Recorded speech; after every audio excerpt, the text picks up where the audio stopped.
Excellencies, esteemed guests, Ambassador Mansour of Palestine,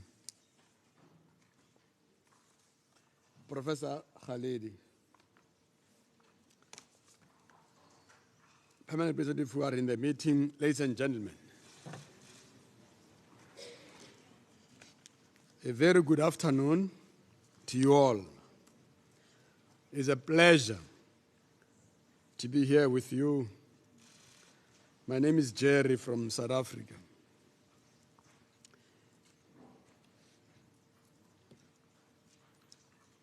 Today I represent, and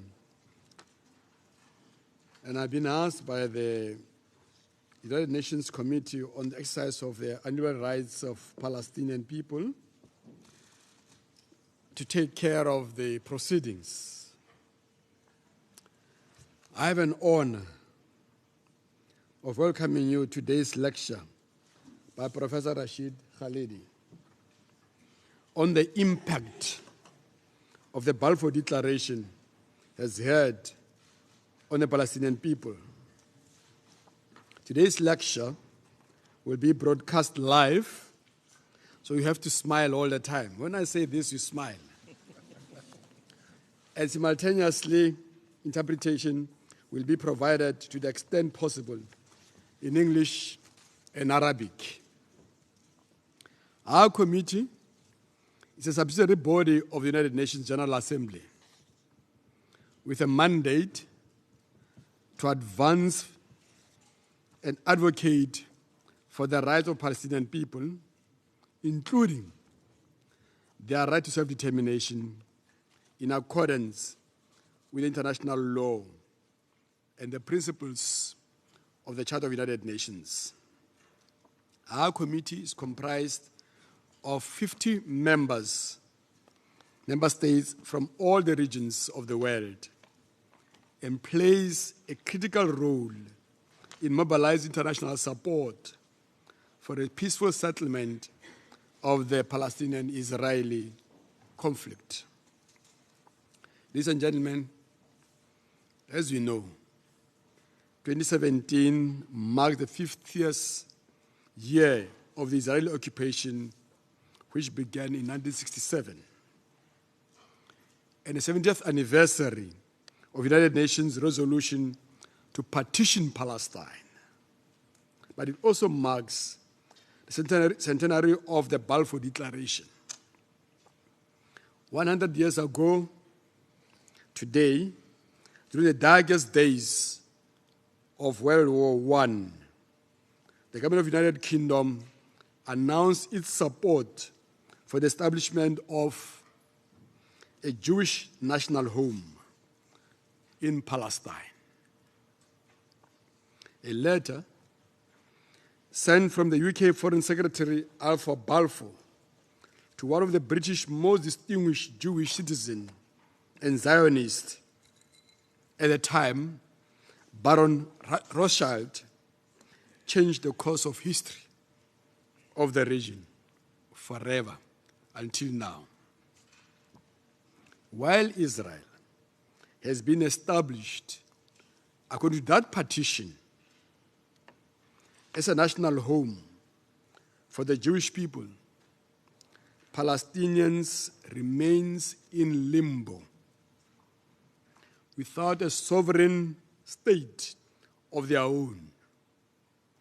And with the West Bank, Gaza, and East Jerusalem, a small fraction of what constituted Palestine in 1947. Under the continued Israeli occupation, and in view of all of us, including the United Nations, some will argue that the Balfour Declaration was harbinger for future injustices, conflict, and more unfulfilled promises, such as the 1947 partition plan and Oslo agreements and all other subsequent agreements. Today's lecture give us an opportunity to hear about the profound impact of this declaration has had on Palestinian people from a renowned scholar and a modern Middle East and a member of a prominent Jerusalem family whose representatives have distinguished themselves in the all walks of life of Palestinian life. Professor Khalidi is an eminent scholar whose research primarily covers the history of the modern Middle East, with a particular focus on ways in which external powers have shaped development and conflict in that area. In his book, I quote, Palestinian Identity, the Construction of Modern National Consciousness, published in 1997, one of his signature works, Professor Khalidi argues that Arabs living in Palestine began to regard themselves as a distinct people decades before 1948 partition, and the Nakba, or the catastrophe, ending in the flight or expulsion of 50% of Arab populations in Palestine from their homes and from their lands. His scholarship provides a cogent rejoinder to Israel's nationalistic narrative that Arabs in Palestine had no collective identity prior to the 1945's creation of Israel. Professor Khalidi has published widely and won numerous awards, including a top honor of the Middle East Studies Association of North America, the Alpha Haruri Book Award for writing the best book in 1997. In addition to teaching and writing, Professor Khalidi was an advisor to Palestinian negotiations team in the early 1990s. Professor Khalidi is a uniquely positioned to address today's subject. It is a privilege to have you here today, sir. Thank you for taking time at your busy and hectic schedule to deliver today's lecture. We really appreciate it. Now, it's my honor on your behalf to invite Professor Khalidi to deliver his lecture. Afterwards, he will take some few questions. You have the floor, sir. Thank you very much.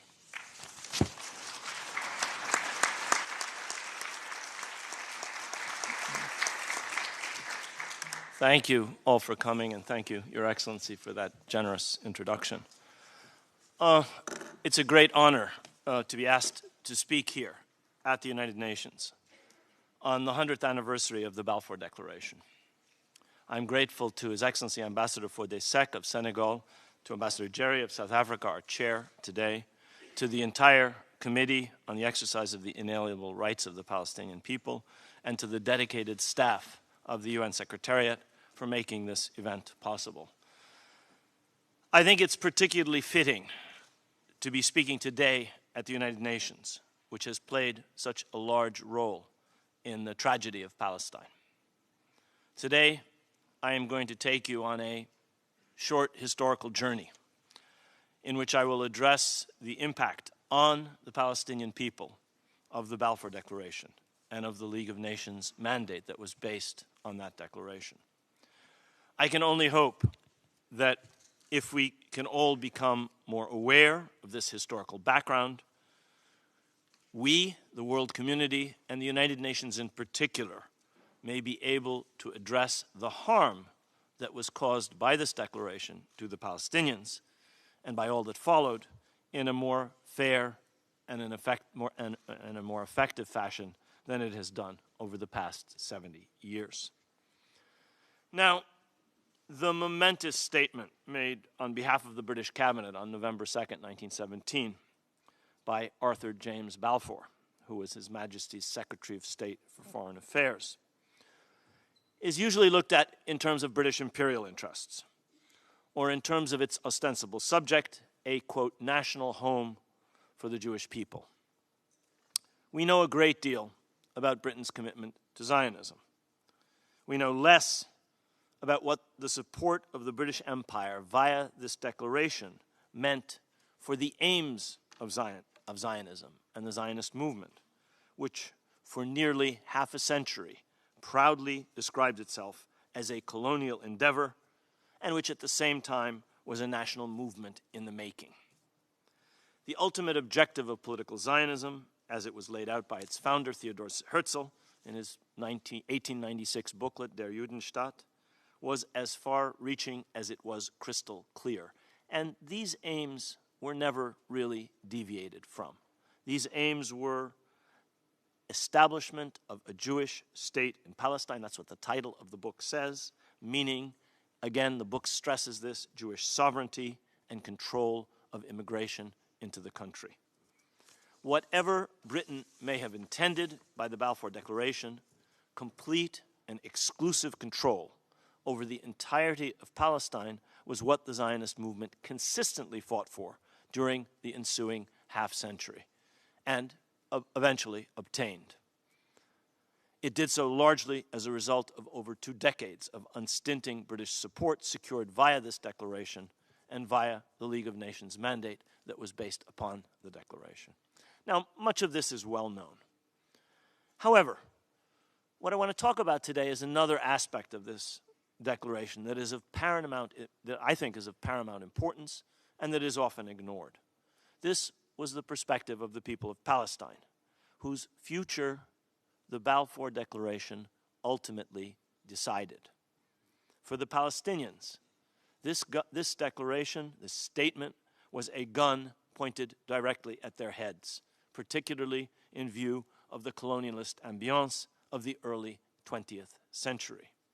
As I will try to show this afternoon, the Balfour Declaration, in effect, constituted a declaration of war by the British Empire on the indigenous population of the land it was promising to the Jewish people as a national home. This declaration launched what has become a century-long assault on the Palestinian people aimed at implanting and fostering this national home at their expense. Now, some people have argued that Zionism can only be seen as a national movement. Others have argued it's a colonial settler movement. I would argue that one can walk and chew gum at the same time, and that from its inception, Zionism was both a nascent national movement and a colonial enterprise in search of a metropolitan sponsor. After having failed to find that sponsor elsewhere, Chaim Weizmann, the second leader of the Zionist movement after Theodor Herzl, succeeded with the wartime British cabinet. The Zionist movement thereafter had the support of the greatest power of the age, Great Britain, which was about to become one of the victors in World War I. Now, Zionism had been viewed with concern in Palestine as early as the late 19th century. But the Balfour Declaration, when it was finally revealed to Palestinians, meant that their country was now threatened by a far greater danger than they had earlier suspected. Indeed, at the very moment that the Balfour Declaration was issued, British troops were advancing northwards through Palestine in pursuit of the retreating Ottoman army, and only 5 weeks after the declaration was issued, British forces entered Jerusalem, December 9th, 1917. The text of the declaration confirmed the nature of this danger. It consisted of a single paragraph of 67 words. I'm going to impose on your patience by reading it to you. 67 words. His Majesty's government view with favor the establishment in Palestine of a national home for the Jewish people and will use their best endeavors to facilitate the achievement of this object, it being clearly understood that nothing shall be done which may prejudice the civil and religious rights of existing non-Jewish communities in Palestine or the rights and political status enjoyed by Jews in any other country. That is the entirety of the Balfour Declaration, issued, as we've just heard, to Lord Rothschild, the leader of the Zionist movement. Now, Palestine was an inhabited country in 1917. 94% of its population was Arab. This overwhelming Arab majority in the country that was the object of the Balfour Declaration went unmentioned by his lordship, except in a backhanded way as the, quote, existing non-Jewish communities in Palestine. They were not described as a people. The words Palestinian and Arab do not appear in the text of the Declaration. For all intents and purposes, as a national entity, for Lord Balfour, for the British cabinet, they did not exist. They were existing non-Jewish communities and no more. Furthermore, this is extremely important, they were offered only, quote, civil and religious rights. They were not offered political rights. They were not offered national rights. They were not offered representation. They were not described as a people. They were not told that they would have a national home. All of those things applied to the Jewish people, but not to the indigenous majority in Palestine. By way of contrast, Lord Balfour ascribed national rights to the Jewish people, who in 1917 were represented in Palestine by about 6% of the total population. Regarded in this way, Britain's backing for Herzl's aims of Jewish statehood, sovereignty, and control over immigration into Palestine had portentous implications. It meant British support for bringing into Palestine and implanting a foreign majority at the expense of the indigenous population's rights, and ultimately at the expense of its existence as a people in its own land. The Balfour Declaration thus meant that the Palestinians faced the prospect of being outnumbered by unlimited immigration and of losing control of their country to the Zionist drive for sole sovereignty over a country that was then almost completely Arab in population and culture. It took over 3 decades and the mass expulsion of a little over half of the Arab population of Palestine from their homes in 1948 for these things to happen, but happen they did. Now, I've mentioned that even before World War I, there had been trepidation among the Arabs of Palestine about the rapid progress of the Zionist movement. This became a widespread sentiment as the movement grew in strength and as immigration to Palestine increased. Between 1909 and 1914, the 2 leading Haifa and Jaffa newspapers, Al-Karmel and Palestine, published over 200 articles warning about the danger of Zionism for the Palestinians. Scores of articles per year in each newspaper. Among the peasantry and areas of intensive colonization, Zionist inroads were felt in concrete terms as land purchase led to the removal of Arab peasants working on the land. Their concerns were shared by Arab city dwellers who observed with mounting concern the constant arrival of new European Jewish immigrants. This was before the war. Once the war had taken place, news of the Balfour Declaration reached Palestine only with much delay after November 2nd. All local newspapers had been closed since the beginning of the war. There were no papers in Palestine. Then, after British troops occupied the country, strict military occupation regime banned news of the Declaration from being spread. The British did not want the population to know what they had pledged in the Balfour Declaration. They did not allow newspapers to open for 2 years after 1917. In fact, it was not until 1920 the first Palestinian papers were allowed to reopen. There were other reasons, however, for the delayed Palestinian reaction to the Balfour Declaration. These relate to the extraordinary wartime conditions that prevailed in Palestine and that caused intense suffering. The country had been the scene of more than a year of intense battles between British and Ottoman forces, which continued until 1918, such that by the end of the war, Palestinians were already prostrated and exhausted by severe wartime shortages, famine, penury, dislocation, the requisitioning of draft animals, and the conscription of almost every able-bodied man into the Ottoman army. Of all the major combatant powers, the Ottoman Empire suffered the heaviest wartime death toll. Britain, France, Germany suffered around 4% casualties in their adult male population.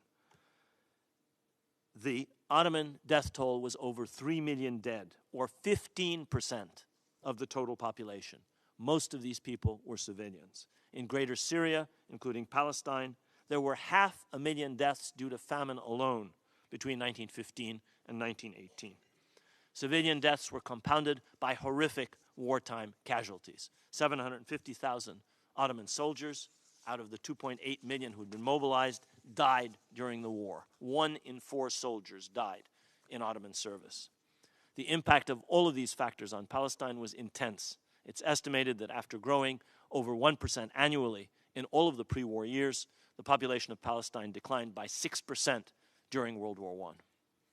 It was against this grim background of mass suffering and the advance of British troops that Palestinians eventually learned about the issuance of the Balfour Declaration. The British tried to prevent them from learning about it, but they did learn about it. The shock of hearing about this promise to the Zionist movement by Lord Balfour was exacerbated by a British occupation that marked the end of 400 years of Ottoman sovereignty, a regime which had prevailed for a full 20 generations, almost twice the lifetime of the American Republic. There was nevertheless a rapid evolution in the way that Palestinians saw themselves during and after World War I. In a world where nationalism had been gaining ground for decades, a world war that had been driven by unrestrained nationalist sentiment provided a major boost to the national idea in Palestine and in other areas of the world. The enhanced salience of nationalism was compounded by the espousal in 1917 by both Woodrow Wilson and Vladimir Lenin of the principle of national self-determination. The endorsement of the national principle by 2 ostensibly anti-colonial powers had an enormous impact on peoples the world over. As a result of the hopes aroused and then disappointed by Wilson's 14 points, by the Bolshevik Revolution, by the Paris Peace Conference, there were massive anti-colonial upheavals in India, in Korea, in Egypt, and in many other countries. Now, I would argue that as a result of World War I and what followed, the Palestinians were suffering from what might be described as collective post-traumatic stress syndrome. And in a situation like this, they had to face entirely new realities as they entered a new post-war world suffused by nationalist fervor. The Ottoman Empire was now gone. It was replaced by the hegemony of the British and French empires, which in 1915 and 1916 had secretly carried out a self-interested colonial partition of the region, which we know as the Sykes-Picot Accords, that was publicly revealed only in 1917. Against this could be set the possibilities of Arab independence and self-determination, which had been promised secretly by Britain to Sharif Hussein of Mecca in 1916, and which was the subject of repeated British public pledges thereafter. Now, listen closely, because while these British promises were at best partially and belatedly kept as regards other Arab peoples, they were never honored where the Arab population of Palestine was concerned. So while other Middle Eastern countries eventually achieved a measure of independence in the interwar period, no such option was on offer for the Palestinians.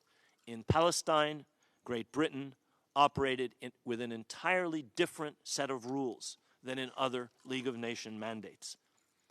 Unlike all other Class A mandates, so-called, which had been established in the former Arab provinces of the Ottoman Empire, all of which were treated in accordance with Article 22 of the Covenant of the League of Nations as provisionally independent nations, Palestine and Palestine alone was denied such treatment.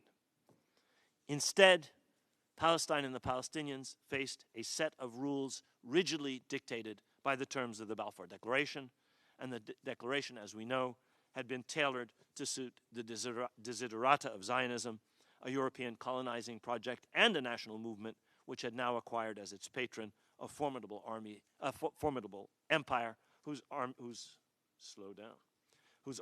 were just then in the process of conquering Palestine.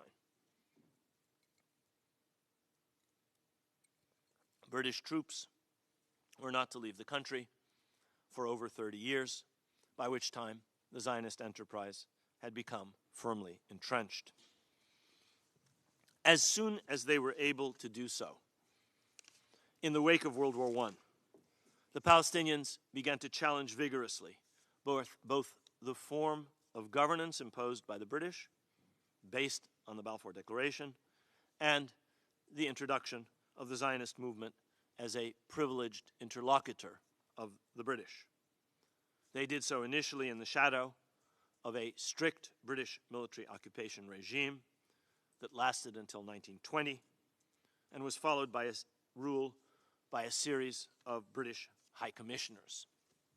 The first of these High Commissioners was Sir Herbert Samuel, a former cabinet minister and dedicated Zionist who laid the governmental foundations for much of what followed. In understanding the unsuccessful efforts of the Palestinians to oppose this regime, two crucial factors are of paramount importance. The first factor is that unlike most other peoples who fell under the sway of colonial rule, the Palestinians had to contend not only with the colonial power in the metropole, but also with the terms of the Balfour Declaration.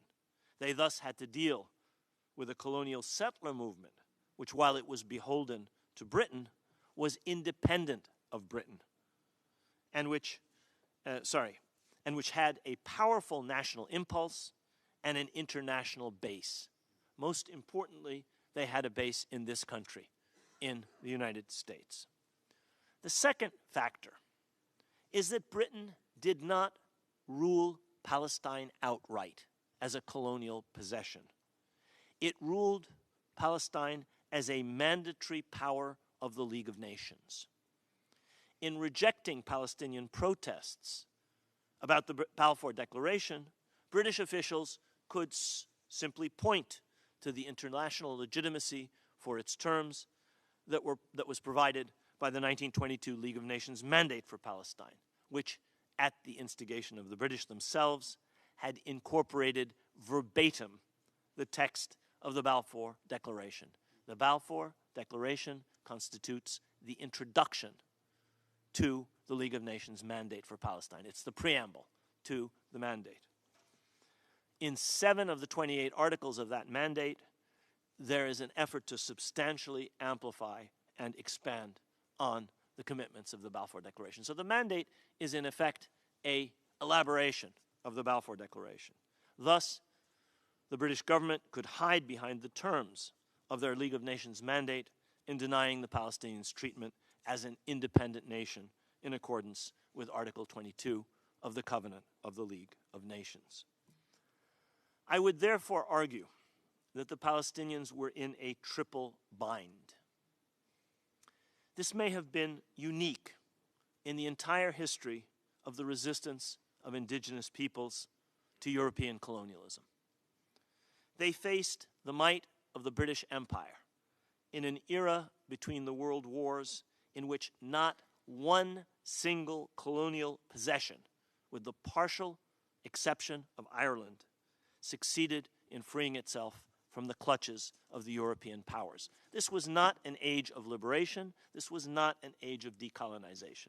It was an age in which the colonial empires maintained their power. The Palestinians faced as well an international colonizing movement with a national mission and with its own independent sources of finance and support, besides those which were generously offered by Britain. And finally, they were confronted with the international legitimacy that was accorded to British rule by the League of Nations, which had sanctified the Balfour Declaration and its colonial import for the Palestinians by endowing it with the legal imprimatur of the preeminent international body of its day.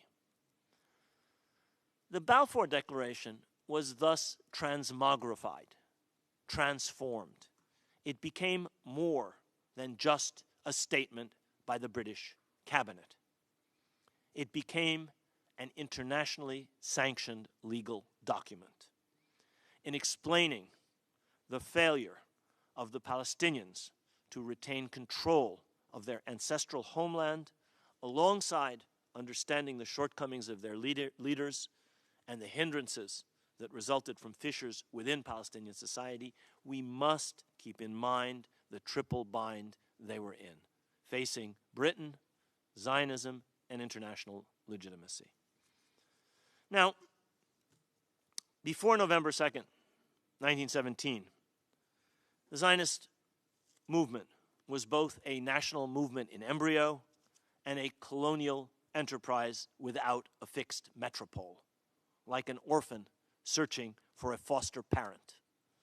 When it found such a parent in Great Britain, as symbolized by the Balfour Declaration, the colonization and transformation of Arab Palestine into a Jewish state could begin in earnest. This process was backed very soon afterwards, as I've suggested, by the international legitimacy provided by the League of Nations mandate.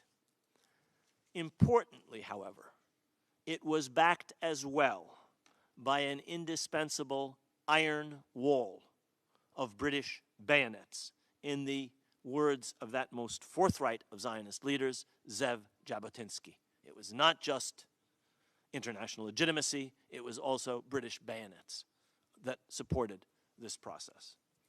Seen from the perspective of the Palestinian people, the careful, calibrated, diplomatic prose of the Balfour Declaration amounted, as I've suggested, to a declaration of war on them.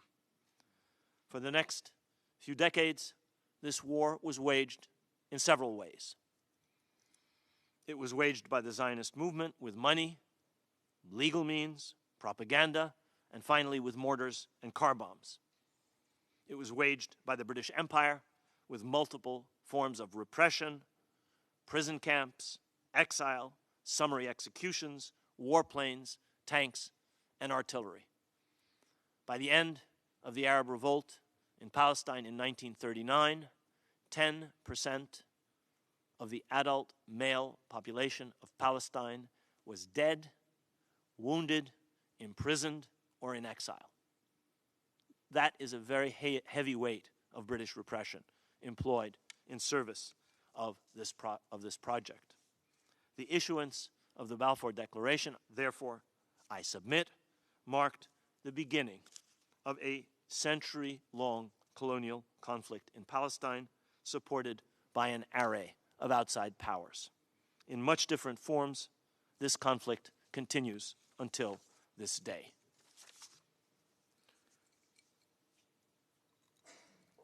Now, I realize that I may have imposed on your patience by summarizing some of the history around the Balfour Declaration and how it affected the Palestinians. Some would say that we should forget history in dealing with the Palestine conflict. I would suggest that those who say something along these lines have an absolutely miserable track record of failure in attempting to resolve the core issues at stake, specifically the conflict between the Palestinian and Israeli peoples. Ignoring history is one of the things that has brought us to where we are in 2017. In fact, I would argue, I'm a historian, so I would do this, but I would nevertheless argue that this historical background is essential to understanding why this conflict has lasted for so long, and is essential to understanding how it might be justly resolved. This background also helps us to understand that it did not begin in 1967 or in 1948, as some short-sighted observers would have it. Finally, this background points out the avenue towards a real, lasting, sustainable peace and towards real reconciliation and compromise between the Palestinian and Israeli peoples. Reconciliation, as the South Africans can attest, depends on acknowledging historical realities rather than ignoring them. Genuine compromise must be based on justice and absolutely equal treatment and absolutely equal rights for all. It must not, it cannot be based on the imposition of the will of the stronger on the weaker. That is not compromise. That is something else.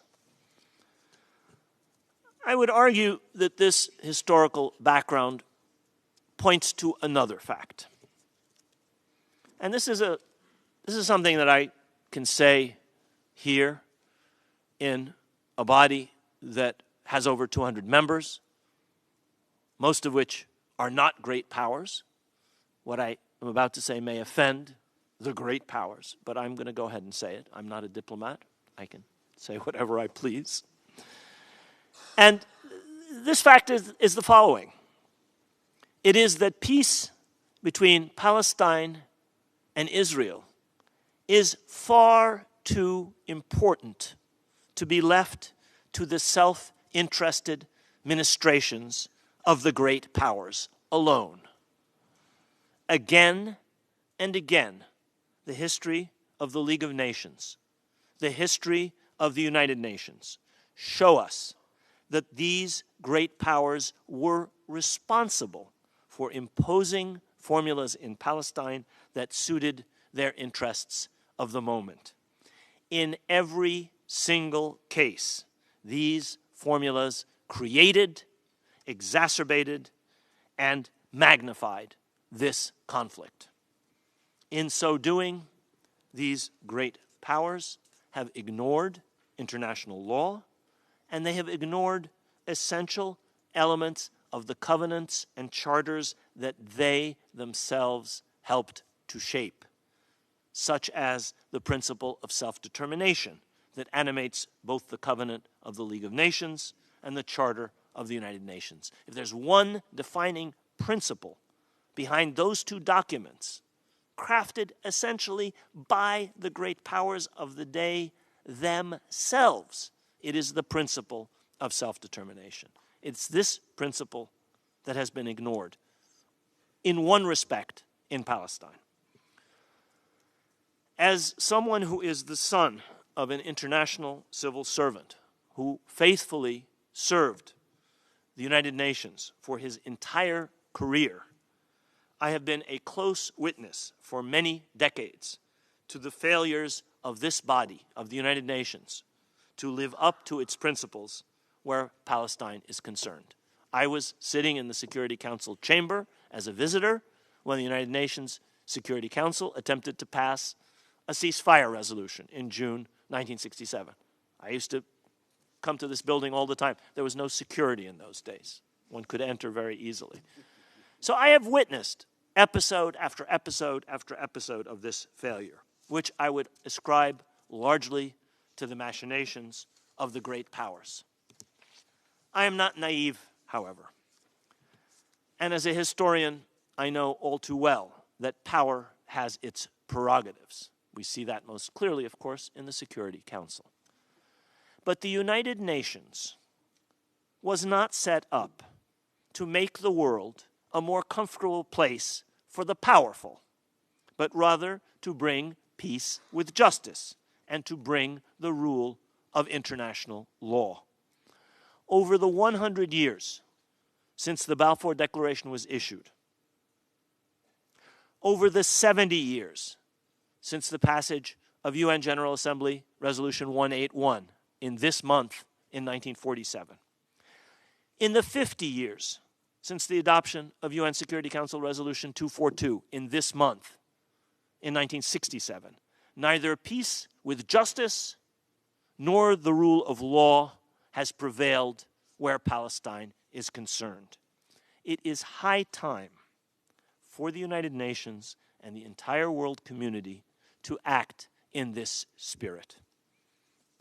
Specifically, after a full century, it is high time that the establishment of a national home promised by Balfour and the League of Nations to the Jewish people in 1917 and afterwards be matched by the establishment of a national home for the Palestinian people. After 70 full years, it is high time that the national self-determination promised to the Israeli people by the United Nations General Assembly in November 1947, and that the Israeli people have enjoyed since 1948 be enjoyed by the Palestinian people. And after 50 full years, it is high time for the injunction in UN Security Council resolution forbidding, quote, the acquisition of territory by war to be vigorously enforced where the territories occupied in 1967 are concerned. Finally, it is high time for the United Nations and for the entire international community to take vigorous action, belatedly, to break the century-old logjam created and perpetuated by the great powers. This man-made logjam has prevented the principle of self-determination from being applied fairly and equally to both parties of this conflict, the Palestinian and Israeli peoples. They both deserve the peace and stability that only an equitable resolution of the conflict between them on the basis of international law and in a spirit of justice and equality would bring. Thank you very much. Thank you.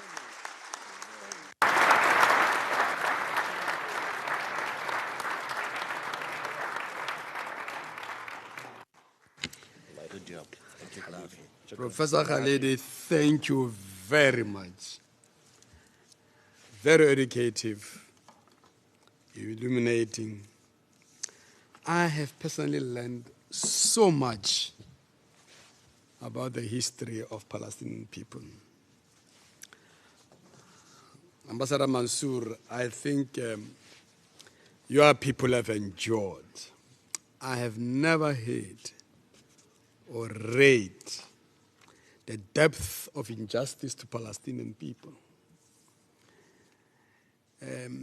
Before we go further, I really want to recognize a number of distinguished permanent representatives here of different countries. Colleagues, welcome. I see a number of colleagues here from all the regions of the world. And representatives of different countries here. This is really encouraging to see all of you here from everywhere to listen to this journey of a people that has for many years and continues today to be denied their right to self-determination. I thought we have a problem in South Africa, but I've never understood the depth and magnitude of the Palestinian cause. I really have never imagined that a people can be subjected to such enduring hardship by 67 words. 67 words. Okay, it's not my role. I'm not going to summarize what Professor Khalidi said. I think we are now ready for Q&A. Oh, for kind words from all of you, including encouraging Palestinians to persevere and assisting them in the just struggle for their self-determination. Can I ask that, because, we don't see all of us where we are sitting, just you raise your flag or you press a button there. I'm going to take names, introduce yourselves, ask questions or make comments. The floor is open. The floor is open.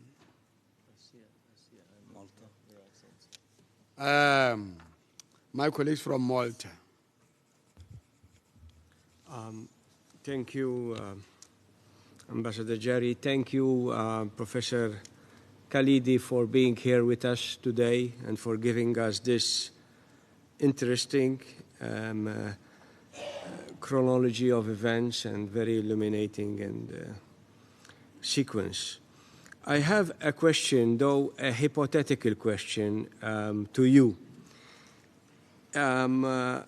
If at the time of the declaration, any Palestinian leadership, I don't know whether there was already formed, would have sought for a decolonization process, in the sense that they would have targeted, rather than Zionism, they would have targeted the British Empire for giving their land, which they have occupied from another occupier.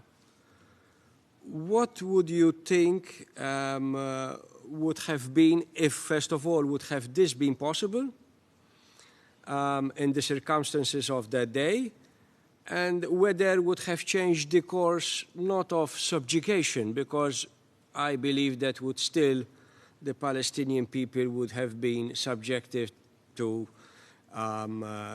foreign control, but at least it would have deviated a bit and maybe elevated the struggle for their liberation. Thank you. No, take some few questions. Malta, thanks. I think, if I'm not wrong, Malta is the chair of the Commonwealth. Eh?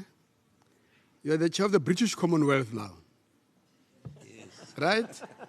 So I think it was good that the first question came. I don't think you represent the Commonwealth. I was just saying that.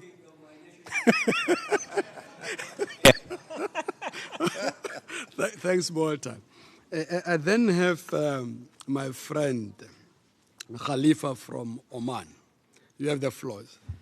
Thank you, Ambassador Jerry, my friend, and I thank Professor Khalidi for this informative and passionate lecture. Can you please shed a light on the background of the Balfour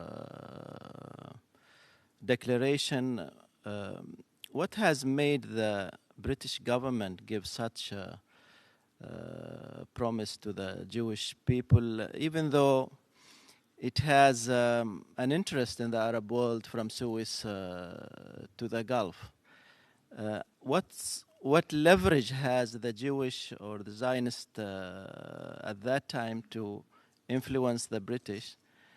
In addition, can you also say what were the dynamics within the Zionist movement at that time? Because once I saw a program about the Rothschild family, and even within this family there were differences, whether to seek this Balfour Declaration or not, or whether this is the best way to go about it. And was it true, this some historical fact or non-fact, that Balfour actually the Zionists have sought to get this declaration from the Ottoman sultans who was there at that time? Thank you, Professor. Thanks so much, Ambassador. Even the colleagues at the back there, you have the full right to ask questions. Let me take the third one, then we'll come to the next round. My sister from Namibia, you have the floor. Thank you, Ambassador Machila, and thank you also to Professor Khalidi. This is a really interesting topic because it doesn't only impact on the Palestinians. I think the Palestinians are a casualty of a much bigger picture, and this is why your lecture today is so important, because it gives us a wider view. And of course, speaking as representing a former colony of the Germans, the South Africans, and also partly the British, Namibia has quite a lot to, we have a perspective. And I think what came into my head as I was listening to the lecture was, first of all, in February 1917, that whole period in Namibia was very important, because at that time in South Africa, you had the British troops fighting against the Afrikaners, the Boers. You had the British fighting against the Germans in Namibia. But at the same time, a very important personality, King Mandume Ya Dumefayo, was killed in Namibia in February 1917. And this actually had a huge impact on the population of Namibia and the ability to colonize the country at that time. And I would, at the same time, around that same period, in India, there was the vote by the Indian, I can't remember what it was called, the parliament. Well, it wasn't really a parliament, but they decided they wanted to have self-determination and they wanted to break away from the British. So there was this whole movement, and I have a question which is why, which follows up from the ambassador of Oman. Why is it that the British decided they would put the Jewish people into a particular area? Why did they want to push them into one group? Because I would argue, and I might be wrong, but I would like to know whether it's true. Did they want to get rid of them from somewhere? In Namibia, it was the same time a lot of Lithuanian Jews came to Namibia, and they were actually very instrumental in building up the economy of Namibia. But my argument is that why is it that there was this movement to sort of push these people aside? Okay, we're going to, as a government, support a Zionist movement, a religious movement. So I think there are so many undercurrents going on at that period which are so interesting, and I'm sure that you have a lot to say on all of those. Perhaps you could just comment, because the casualty of this whole thing was the Palestinian people.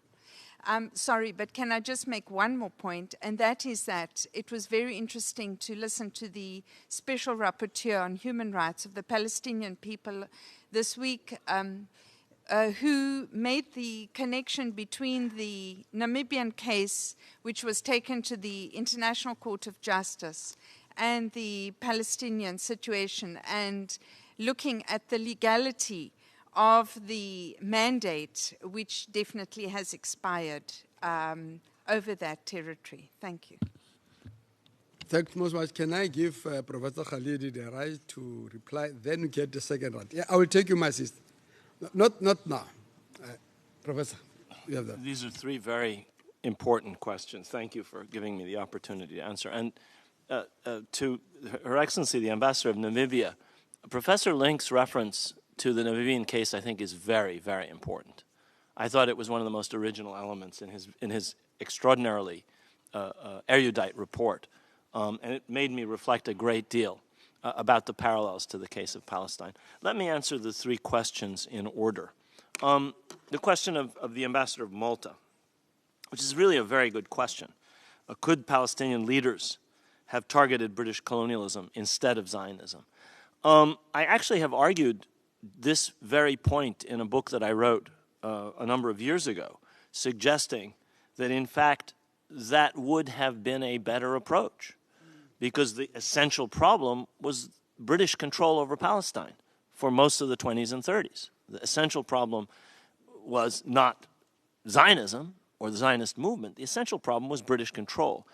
And the Palestinians, for reasons that it would take me much longer than I have to explain here, were somewhat belated in rising up against their colonial masters. In 1919, there was an enormous revolution in Egypt against the British. In 1920, there was a massive armed revolt in Iraq against the British occupation. In 1925, there was an enormous revolt in Syria, in which the French troops lost control of Damascus. In 1925 and 26, in Morocco, there was a revolt that required 500,000 French and Spanish troops to suppress it.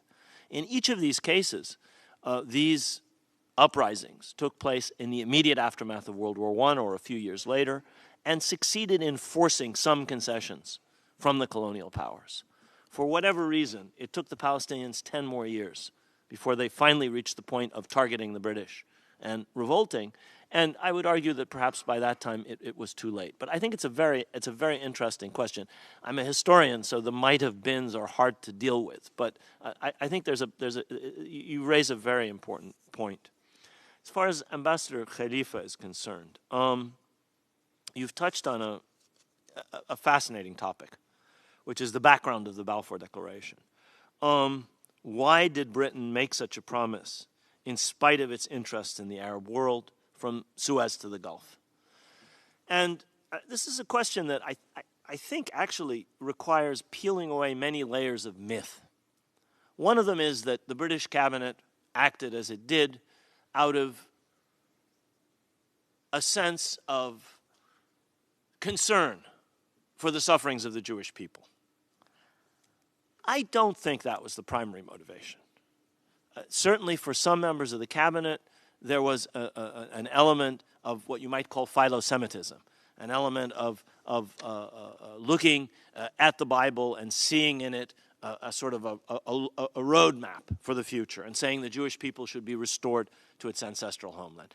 Most of these people, however, most of the members of this cabinet were hard-headed strategic thinkers. Their primary objective was securing British imperial interests and winning World War I.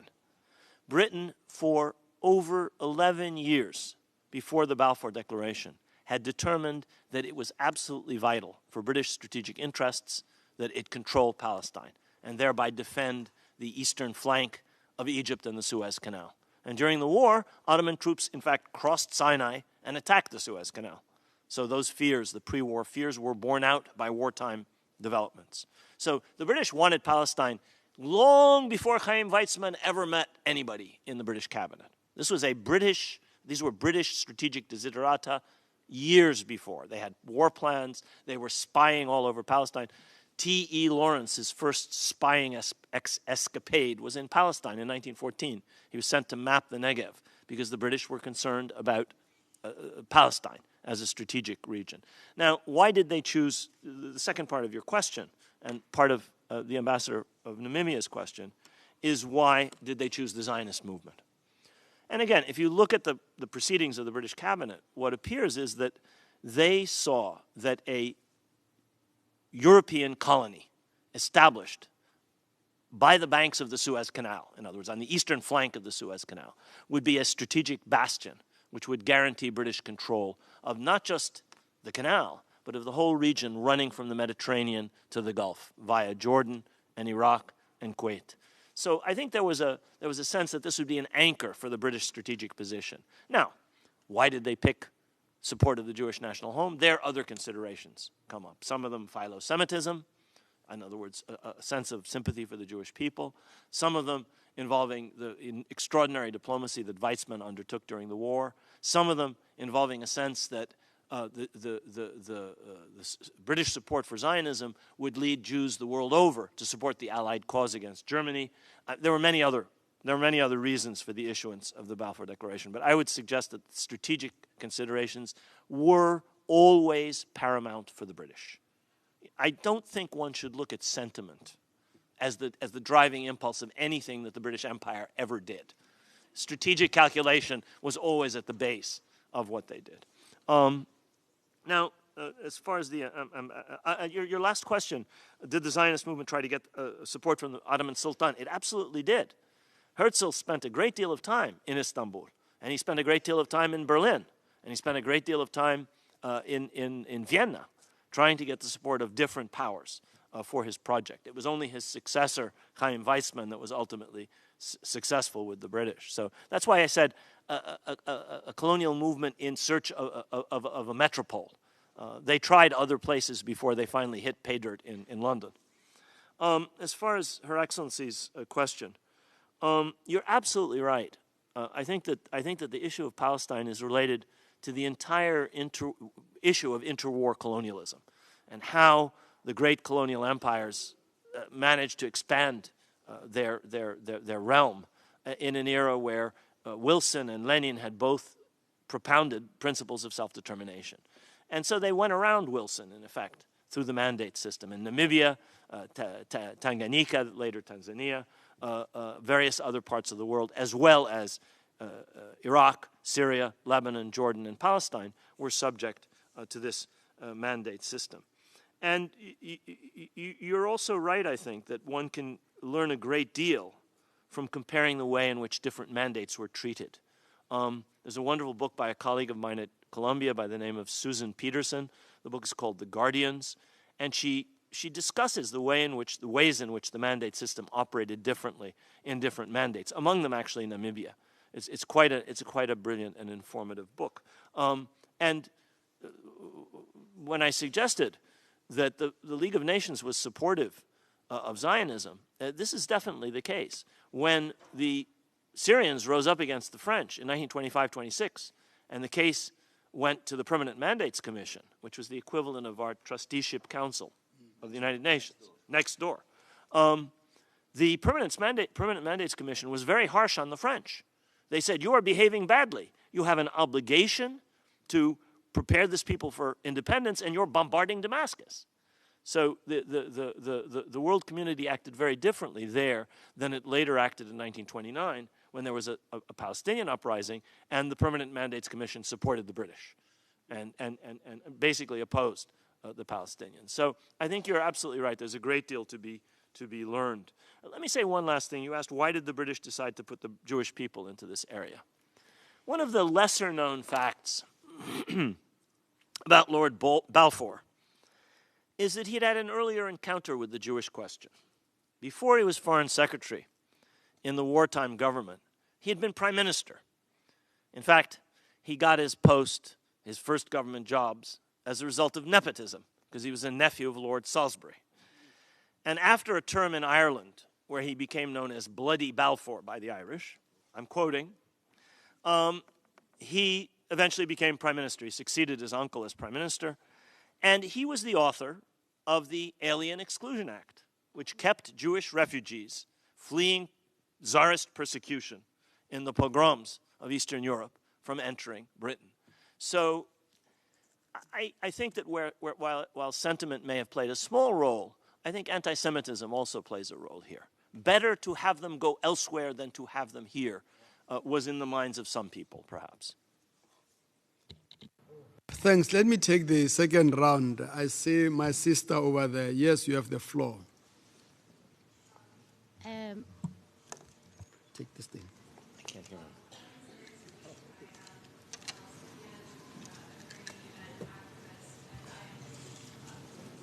Oh, I thought that you said this one here. No, that's one. Yeah, you. Yeah. Me? Yes. Sure. It's you. No, No. First, it's a row just here. I will come back to you. Yes, my sister, you have the floor. Yeah.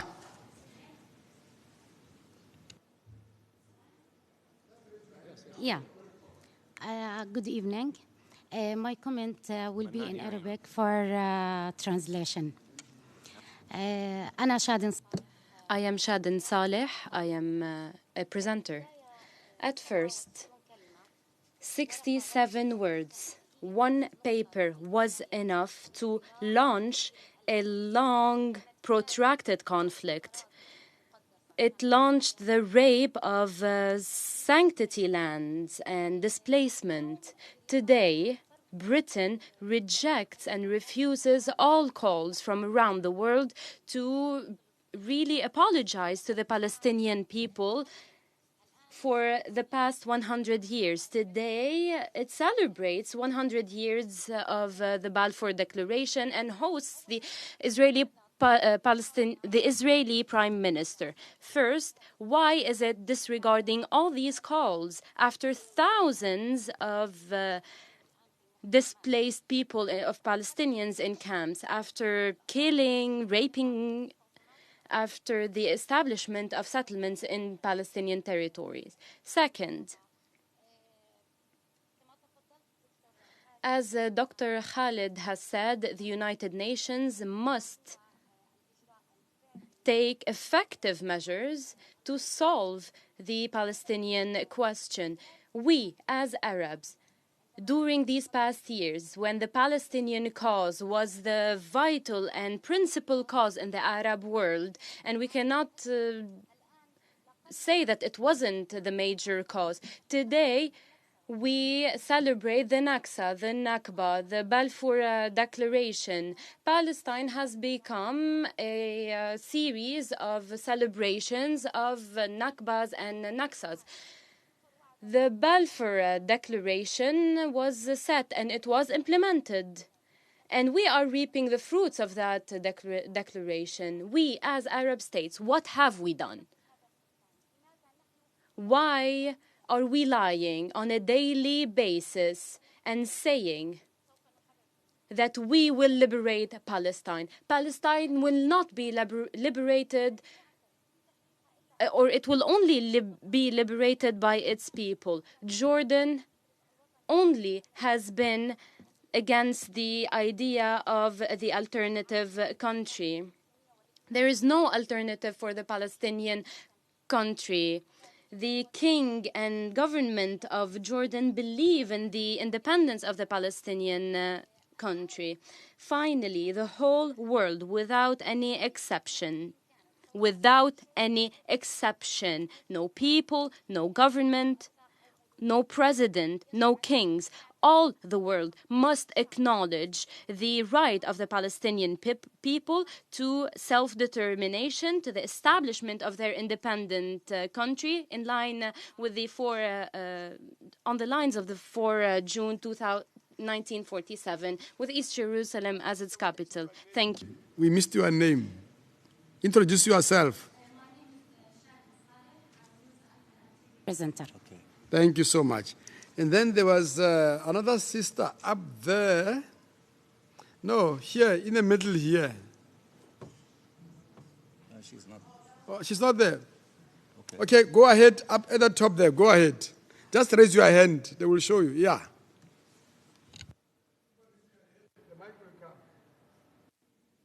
Very good. Go Thank ahead. you. Yes. Hi, my name is Lamistik. I am a Palestinian attorney activist and the great-granddaughter of a man who was killed by the British colonizers. I particularly appreciate Professor Khalidi's framing of the conditions of Palestinians now and of Israel as the inheritor of British colonization. And the critical part, I think, what makes Israel distinct is not only is it lacking a metropole, but it is also a colonization for the purpose and with the express, repeatedly articulated purpose of ethnic cleansing, which makes it a bit distinct and worse, as His Excellency, the representative of Senegal, suggested earlier, worse than even the South African and Algerian under French condition. And as we know, at least in the sense of the purpose of the colonization for the ethnic cleansing of Palestinians. And because we well know that colonizers rule not only by force and brute power, but they also rule by agreements with third parties and agreements with the natives. And if we agree, and as many others have suggested, and I think is discussed often, that a critical component or vehicle for peace in the region is justice and the repatriation of Palestinian refugees, and given that there have been models for not only the repatriation of refugees, but also for allowing not only the Israelis, but even the settlers to remain in the lands that they have colonized, why then is it that the UN bodies, agencies, and even the states and governments that have been very kind and sympathetic with the Palestinian people and the Palestinian issue continue to work and talk about Palestine within a colonial framework and centers the Israeli or the Zionist colonizing call for an ethnocentric state when there are other models that we can look to, like the Algerian model, like the South African model, for the liberation or at least the resolution of the conditions under which Palestinians live.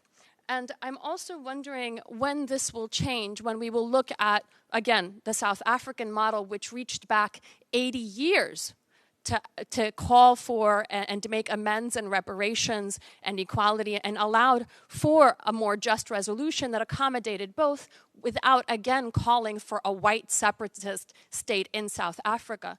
So this is my question. How and when do we see the framework of the discussion of the solution for Palestine change?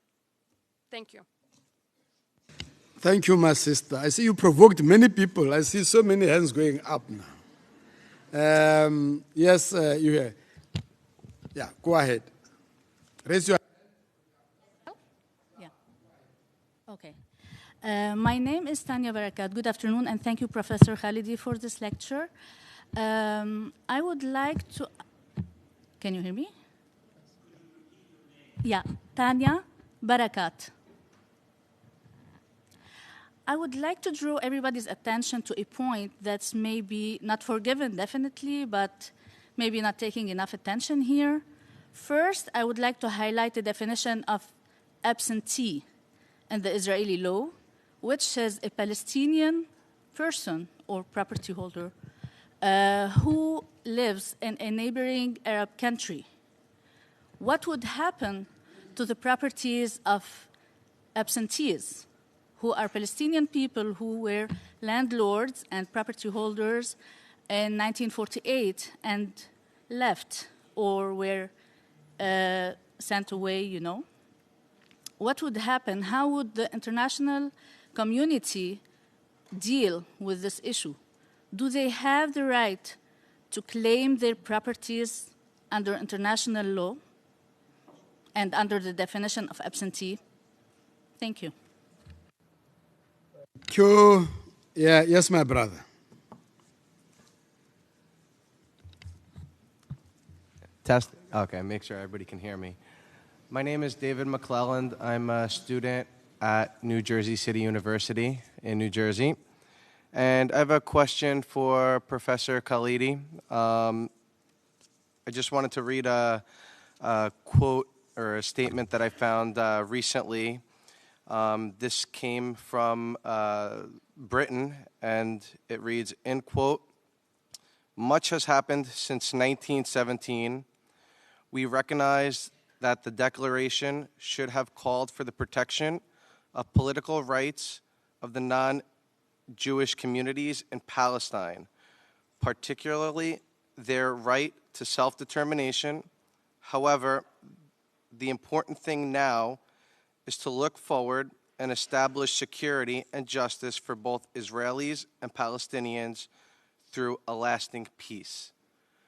This was stated by the government of Britain earlier this year in 2017. And my question off of this statement, Professor, is why do you think so long after 100 years it's taken the government of Britain to come out and publicly state this? Thank you. If you want to speak, please press the button. It will be green, then we can see you. Okay, ma'am. Thank you. Go ahead. My name is Amin Al-Ashqar. I'm a Palestinian refugee, and I'm from Lebanon, and I am a journalist. So I have 3 questions for Professor Khalidi. The first one is, how much did the Balfour Declaration, as you stated, aimed to delete the Palestinian identity? And now, after 100 years, we see that the Palestinian identity is getting stronger and stronger.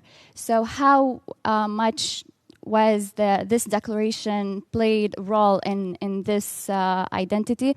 The second question is that now some Palestinians ask the British government for an apology. Now we know the viewpoint of the political men in the government, the Palestinian government, about this apology, but you as an academic, could you explain to me or to us how this is beneficial for us as Palestinians? And the last one is that, could you tell us a bit more about the Alien Act that was implemented by Balfour? I mean, not many people know about it, but many people know about his sympathy with the Jews in the Balfour Declaration. Thank you. Okay, as Professor, I'm going to take the third round, but I want Professor to organize himself. As he organizes himself, I'm going to give Ambassador to say something. Prof, I give you a bit of space to organize. Please press the button so you remain green. Yeah, good. Thank you, Ambassador Jerry, for chairing this very important meeting. And also, I want to thank, on behalf of the delegation of the State of Palestine at the United Nations, the Committee on the Exercise of the Inalienable Rights of the Palestinian People for organizing this event, for the division for being very instrumental in making it happen, and also to thank all, to Professor Rashid Khalidi, of course, who gave us a fabulous presentation on the occasion of 100 years since the adoption of the infamous Balfour Declaration. The participant, this large crowd, many of my colleagues, ambassadors, members of the committee and the bureau of the committee, and diplomats, staff of the United Nations, and people from the community.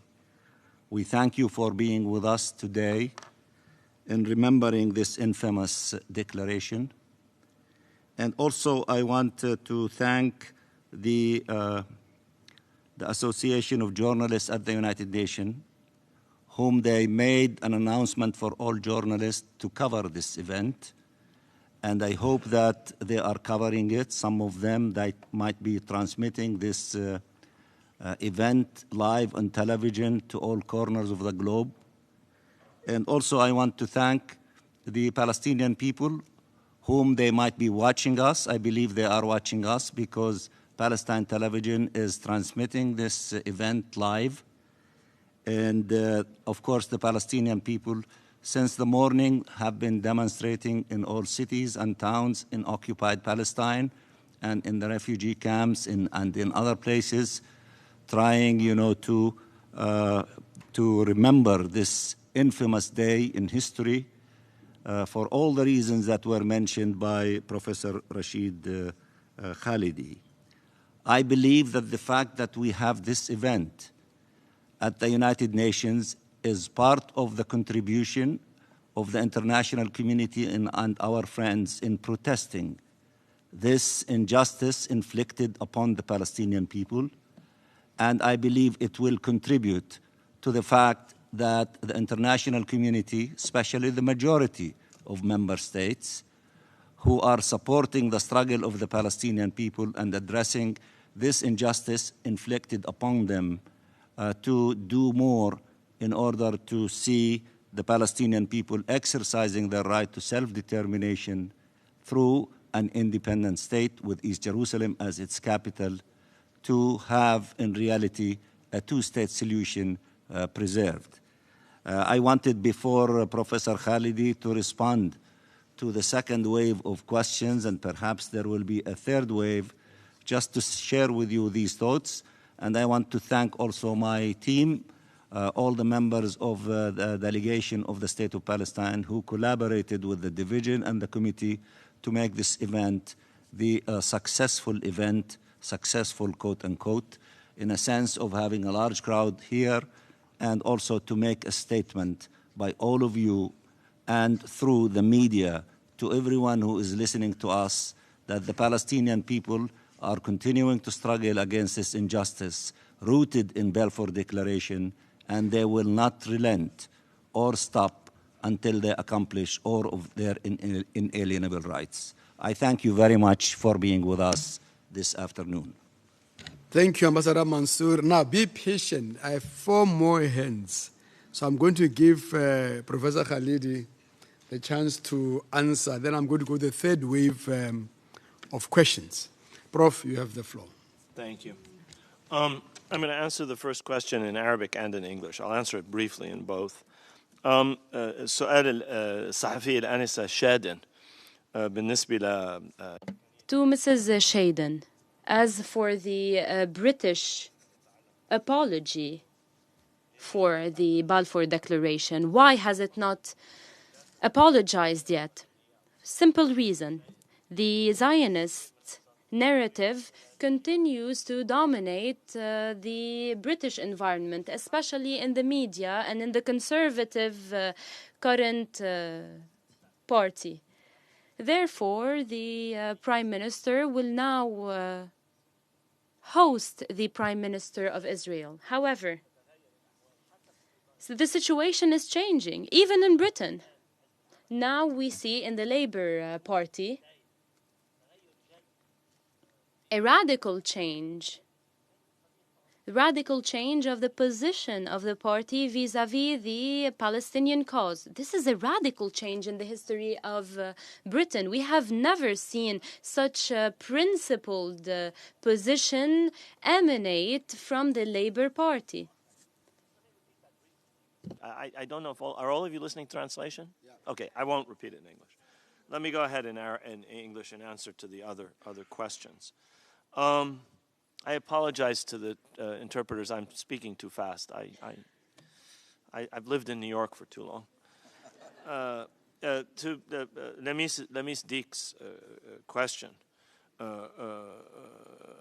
she mentions that she's the great-granddaughter of someone killed by the British. Many people are the descendants of people who were killed or otherwise harmed by British imperialism or exiled or whatever. People in my family, people in everyone I know has a relative who has spent time or suffered some way in that respect. And the question is really why an ethnocentric model instead of a different kind of model. And I think the better model is the South African model, and you mentioned that. And I think that, just in answer to your question, when and how do we see the framework of a solution for Palestine change? We'll see it change for one of two reasons. We'll see it change when and if the balance of forces within the international community changes, and there is sustained, serious pressure for a different approach. Or we will see it change when the process of the colonization of the territories occupied in 1967 has progressed to the point, as Professor Link suggested that it may well have already done, such that what has been created in Palestine is a single state. And the only question is, how is that single state going to be run? Is it going to be run as an ethnocracy for the benefit of less than half of the population who happen to be Jewish? Or will it be run on an equitable basis, a binational basis, a cantonal basis, some other basis? I don't think that the transition to a different approach is going to be an easy one. There is a deep commitment to the idea of self-determination, not just among Israelis who cling to Zionism, but also among Palestinians, who, many of whom at least, prefer the idea of living in a Palestinian state to living in a joint state with Israelis. But if that changes, it will change because of the logic of the situation imposing itself on all concerned. And some would argue, I am partial to this view, that logic is already becoming manifest. If you go to Palestine, it's very hard to see how one could disentangle the occupied territories from greater Israel. And the Israeli government works day and night to make it harder and harder to do that. In effect, they are creating a single state. Now, the only question then will be, once that process succeeds, if the international community, with the, in my view, complicity and collusion of the major powers allows that to happen, the only question will be, who rules that state? Is it ruled on a basis of equality of rights, on a basis of justice, on a democratic basis, with preservation of the national personalities of the two peoples, or will it be ruled by one people at the expense of another? And that would be a question for the future, not a question for me as a historian. To Tanya Barakat's question, how would the international community deal with the issue of absentee property? As of this moment in time, this is an issue that's dealt with by sovereign powers within their territories. It's hard to see how you could I'm not a lawyer, and I'm certainly not an international lawyer, but it's hard to see how claims to property within what is a sovereign state, member state of the United Nations, can be treated internationally. There may be a way to do it. It can certainly be argued that the laws whereby the bulk of the property in Palestine was seized by the Israeli state and it can be used only for the benefit of the Jewish population, cannot be used by its Palestinian citizens even, is in some way discriminatory or racist. But how one deals with the power of a sovereign state is frankly beyond me. I'm not a lawyer. Mr. McClellan from New Jersey, you quoted a statement by the British government. It's one of several statements. It's the only one that says anything decent, actually. A number of other statements have been made that are nowhere near as even-handed as this one. But you ask, why has it taken Britain 100 years to come to this point? I don't think Britain has fully evolved away from its past. Very few countries have. If one looks at the crimes of the 20th century, there are literally one or two countries that have come to terms with their crimes. Some countries have colonial crimes, other crimes, war crimes, genocide. Many countries have great difficulty wrestling with their past. And I don't think that Britain has very successfully done it in this case. And you can look at many other cases where the British Empire has inflicted great harm, as well as, in some cases, doing other things. And I don't think that Britain has come to terms with that. I don't think most colonial powers have. I don't think France has come to terms with its colonial past. I don't think Japan has come to terms with its colonial past. As a historian, I can say these things. They're undiplomatic things to say. I understand that. But they're true. The United States hasn't come to terms with its past. This is a colonial settler colony. The name of the island on which we sit is a Native American name. This was a place inhabited by an entirely different people before the 17th century. The entirety of the continent. I don't think the United States has come to terms with that. It's very clear from what emanates from the highest and lowest reaches of the American government that the United States government hasn't come to terms with slavery. So I think you're asking a question that has resonance not just for Britain, but for many countries, and it's a very hard question. The answers of Ms. Ashtar. How much did the Balfour Declaration aim to eliminate Palestinian identity? The Balfour Declaration didn't even recognize that the Palestinians existed. So it suggested, and you can read a wonderful memo that Balfour wrote in 1919, and it was secret for about 50 years, 40-something years, in which he says, we don't even propose to consult the population of this country. Zionism is more important. And that's what we're going to do. It's a remarkable document. So the British paid absolutely no attention to the identity of the Palestinians. On the contrary, the Balfour Declaration talks about religious communities. And the Palestinians were ruled by the British through religious institutions. The Yishuv, the Jewish community, had a national institution, the Jewish Agency, set up in accordance with the terms of the mandate. So it was a people recognized by the British and the League of Nations, which was treated as a people, recognized, had a representative body. The Palestinians were never allowed any such thing. You're right, that didn't succeed. The Palestinian identity, if anything, grew stronger as a result. But that wasn't the British objective. An apology? I think there are actually more important things to do than ask Britain for an apology. I would work for it. If I were in Britain, I would be working for something like that. And I think it would be important that the British come to recognize their role in Palestine and elsewhere. But I don't think that in and of itself is going to make a huge difference. Finally, you asked me about the Alien Exclusion Act. The Alien Exclusion Act came at a time when there was a flood of refugees, in particular from the Tsarist Empire, because of a wave of terrible pogroms in which hundreds and hundreds of people were killed or raped or massacred, or their property was looted, or their homes and shops were burned. And these people were desperate to find refuge. These were Eastern European Jews, mainly from the Russian Empire. And many of them came to Britain. And there was a backlash. There was a nativist backlash. And there was an anti-immigration sentiment. And Lord Balfour, the conservative prime minister, this may sound familiar to some of you who've been following American politics for the last year. Lord Balfour basically rode this wave of nativist anti-immigrant sentiment and was responsible for the passing of the Alien Exclusion Act, which restricted the immigration to Britain of refugees, primarily Jewish refugees from Eastern Europe.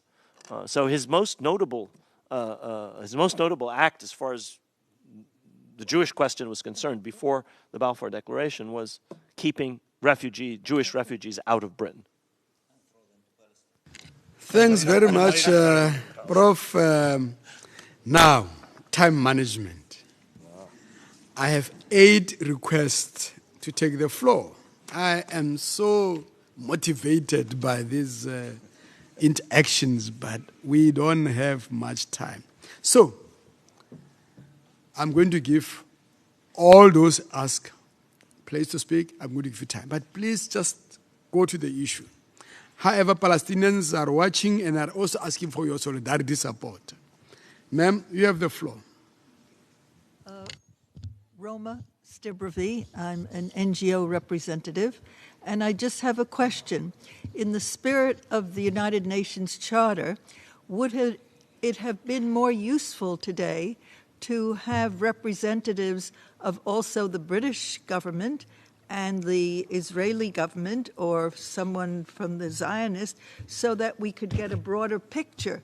Because I'm sure that their opinions are quite different than the ones that have been expressed here. Thank you, ma'am, for the future. And at the back there, at the back, yes, sir. Go ahead. Thank you. My name is Qassam Addi. I am a Palestinian journalist. I have a question for Professor Khalidi. The Balfour Declaration was written from the perspective of a European view of history and of the world. The Jewish question, a need for a solution to a European dilemma. Today, the question continues to be reviewed through a Western lens on many levels. In large parts of academia and of media, the story of the conflict is discussed starting from the Jewish story in World War II.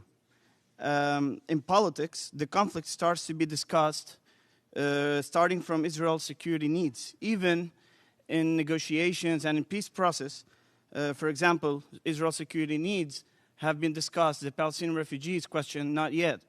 Maybe part of that may be blamed on our own negotiators who allowed that to happen.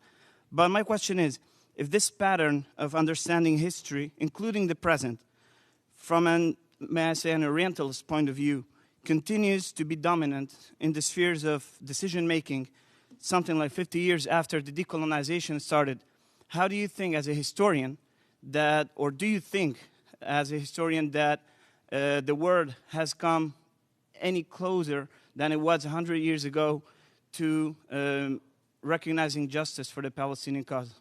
Thank you. Thank you very much. My sister here at the first row. Yeah, go ahead. Thank you for giving me the floor. My name is Lobi Redhawk. I am a NGO representative at the UN. I'd like to bring our attention to the Durban Declaration and Program of Action, and that it was adopted at the World Conference Against Racism, of course, to address issues of racism, discrimination, and xenophobia. I quote from the DDPA, concerning the Middle East, the DDPA expresses concern about the plight of the Palestinian people under foreign occupation and recognizes the inalienable right of the Palestinian people to self-determination and the right to an independent state. It also recognizes the right to security for all countries in the region, including Israel, and calls upon all governments to support the peace process and bring it to an early conclusion. I'd like to ask, since it is the mandate for the Office of the High Commission for Human Rights to play an active role, I would like to know what that office is doing in terms of pushing back on the resistance of the Israeli government to sideline the enactment of the DDPA and make it a lesser document that forces other member states not to respond to. Thank you for the floor. Thank you. There was a hand, the row after where the lady was standing. No, there's a lady bending her head. 1, 2, 3. It's not here. Oh. Now I go right at the back on the right-hand side. Yes, keep your hand up. Yeah. Okay, go ahead. Good afternoon. My name is Dr. Rosalie Gonzalez. I'm faculty at Arizona State University, and I'm also the elected co-coordinator for the Continental Network of Indigenous Women of the Americas. I welcome your presentation today, and I also welcome your answer that you just gave regarding the unreconcilable or unreconciled historic reality that we still do not consider the experiences of Indigenous peoples and First Nations, not only in the U.S., but around the world. I want to emphasize that as a child, my elders, international leaders and elders, always viewed, as long as I can remember, maybe in my late teens, that they viewed and felt in solidarity with the Palestinian struggle for sovereignty and self-determination as one that we also have struggled with. However, what comes to mind from this presentation is juxtapose the fact that we recently celebrated 40 years of the first entry of Indigenous people to the United Nations, which was welcomed with a lot of resistance and has shifted, in 40 years.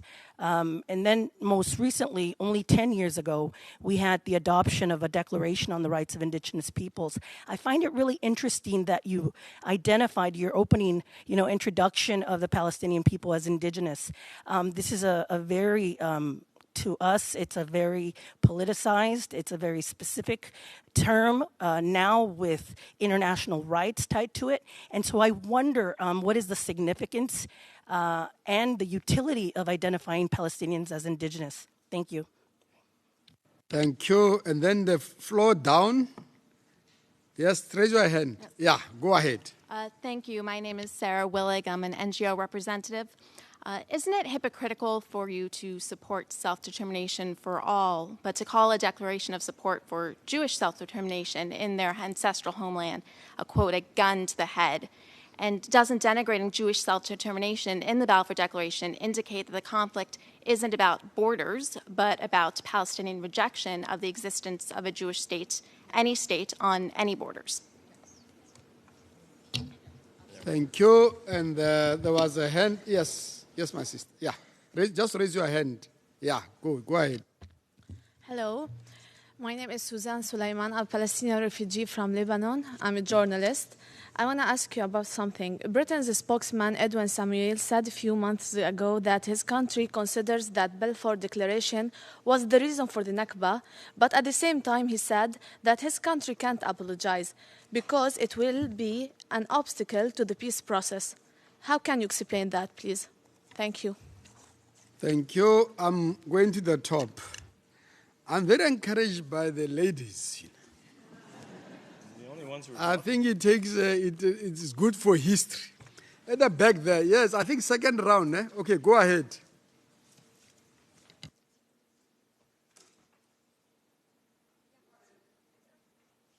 Oh, so sorry. I actually just wanted to answer the question that was asked about the repatriation of Palestinian refugees, and 2 points that I wanted to bring up to answer that question. First was that I think the Palestinian situation is the only situation wherein the actual negotiation of the return itself was made. In all other situations of conflict where there were refugees, the issues of negotiation were the conditions of the return itself. For example, and this included looking at the rights of the primary homeowners, being the Palestinians in this case, and the rights of the secondary, and the timeline of the return to their home, and what restitution accompanied that. For example, in Bosnia, restitution was conditioned on return. Right? So that's what I hope that we can begin discussing about the Palestinian refugees, not whether they have a right to return to their homes, but looking at examples of the conditions of that return and how we make that return sustainable. Look at the South African model, look at the Bosnian model, and other successful models. Thank you. Then two, they clap for your concrete suggestions. Now there are two ladies there, like twins. Any of you raise your hand, then give to the next one. Yeah. Go ahead, my sister. Thank you. Susan Smith and Shirley Fabre. We're with the Muslim Peace Fellowship, an NGO. And I would like to ask a question that is forward-looking. And Dr. Khalidi succinctly spoke about the logjam created by great powers. And we've seen that in recent history, for example, with the United States not signing on to the Paris Climate Accords, not signing on to the nuclear ban treaty. And also just a week or so ago, pulling out of this very August chamber, the Economic and Social Council. So in spite of all that, most member states have put their full support with the Palestinian people. We recognize Palestinian statehood and sovereignty and universal human rights. So my question is, moving forward, how can the members of this lofty organization galvanize to reclaim control of the Security Council, which puts a kibosh on all the good works that this organization attempts to do? Thank you. Next door. Hi, I'm sure. Yeah. Hi, I'm Shirley Fabre from the Muslim Peace Fellowship. My question is, how can the United Nations give Palestine more agency in these peace talks? Because a lot of times it's like more peace talking at Palestinians than having real negotiations. So because, and especially because the UN is instrumental in not only creating the situation, but kind of like keeping it going, what can you do to give them real agency and real equity in this fight? Because if they don't have it, if they don't have a real floor, it's really not going to go anywhere, in my opinion. Thank you. Thank you. So I'm going to give Professor Khalidi the chance to reply. Then I'll make some remarks at the end. Thank you. Thank you very, very much. Thank you for all of these questions, by the way. This is a better question session than I get in some of my classes, so, you know, I'm enjoying this. Very briefly, I'll start from the end and go backwards. The question by Ms. Fabre, Shirley, up at the top. How can the UN give the Palestinians more agency in the peace talks? My view of this is that it's up to the Palestinians to do it themselves. I think a great deal can be demanded of the international community because of the role of the international community in creating and in failing to resolve this problem. But in the last analysis, the peoples themselves have to deal with this, whether the Israelis or the Palestinians. Israelis have a government. Their side of it is settled. Palestinians do not have yet a unified, clear, up-to-date, in my view, strategy for dealing with the 21st century. There was an approach in the 80s and the 90s. I think it's fairly clear that approach has failed. There was a strategy. I think it's clear that strategy has failed. I think it's up to the Palestinians to reunify their ranks, to put together a new strategy. And I think they have to depend on themselves in that respect. I think Lamis or one of the questioners said something about that, the questioner in Arabic. And there is an element of that. International solidarity is absolutely essential. This is a moral responsibility of the international community, but it is primarily the responsibility of the peoples involved, and specifically, as far as the Palestinians are concerned, to reorganize their ranks and to come up with a more effective strategy for dealing with a much more difficult situation in 2017 than I think they've faced it many times in the past. The previous questioner, also from the NGO Muslims for Peace, the Muslim Peace Fellowship, how can members of the United Nations get control of the UN Security Council? Well, the ambassadors are here. You can ask them. I am coming from the outside. I don't think I'm the person to answer that question. But there are various mechanisms. There's a Uniting for Peace resolution. Professor Link suggested that it is high time to consider, on the basis of the Namibian model, going to Uniting for Peace. If the UN Security Council is part of the problem rather than the resolution, if the people who have managed a peace process, which has created process and no peace for decades, we are in the third decade of the so-called peace process, no peace yet, then perhaps another approach should be followed. But it's not really for me to say how. As far as Suzanne Sleiman, Palestinian, the Palestinian journalist, I can't read my notes. Could you repeat your question? I am a professor who can't read his handwriting. Could you repeat your question, please? I'm sorry. I apologize. Raise your hand. Yeah, I see her. She's over there. As I said, Britain's spokesman, Edwin Samuel, said a few months ago that his country considers that Balfour Declaration I remember. was the reason. I remember. I'm sorry. So the question was, British minister made a statement in which he stated that the Balfour Declaration was the reason for the Nakba, but Britain couldn't apologize because an apology would obstruct the peace process. This is the worst excuse I have ever heard. There is no peace process. There has been no peace process, in my view, for more than a decade. So to say we mustn't do X, we mustn't do Y, it will disturb the peace process, is perhaps the most hypocritical thing anyone can say. Were there a peace process, one might respect such a statement. But in a situation where it has been moribund, dead, injected with formaldehyde for a generation, to say that this zombie has to be protected it defies reason.